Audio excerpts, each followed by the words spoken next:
আর্যর অতীত সম্পর্কে জেনে অপর্ণার সামনে বেরিয়ে এলো ভয়ঙ্কর সত্য।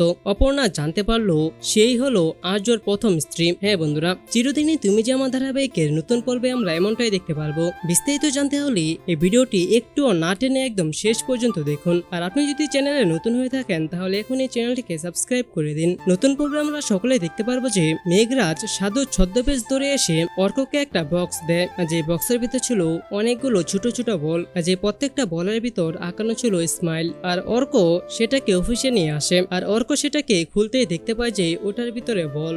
আর আর্য এটা দেখে চিৎকার করে বলে মেঘরাজ। আর অন্যদিকে আমরা দেখতে পাই যে অপর্ণা পরীক্ষা দিয়ে ফিরে এসে একটা চিঠি পায়, যে চিঠিতে লেখা ছিল, যাকে তুমি তোমার ভবিষ্যৎ ভাবছো তার ভয়ঙ্কর অতীত সম্পর্কে তুমি কিছুই জানো না। তুমি এই ভবিষ্যতের দিকে পা বাড়ালে তোমার জীবন একদম অন্ধকারের ভিতর পড়ে যাবে। আর এই চিঠিটা পড়ে তো একদম অবাক হয়েছে অপর্ণা। আর সে বুঝতে পারে যে এই চিঠিটা লেখা হয়েছে আর্যকে নিয়ে, কারণ আর্যকেই তো সে তার ভবিষ্যৎ ভাবে। তাহলে আর্যর অতীতে কি এমন আছে? তো এবার কি অপর্ণা জানতে পারবে আর্যর সেই ভয়ানক অতীতের কথা, যেখানে অপর্ণাই ছিল আর্যর প্রথম স্ত্রী? তো সুপ্রিয় দর্শক, আপনাদের কি মনে হয়, আপনারা কি চান সেটা নিচে কমেন্টে জানিয়ে দিন। এবং চিরদিনই তুমি যে আমার ধারাবাহিকের পরবর্তী আপডেট সবার আগে পেতে চাইলে এখনই আমাদের এই চ্যানেলটিকে সাবস্ক্রাইব করে দিন। ধন্যবাদ সবাইকে।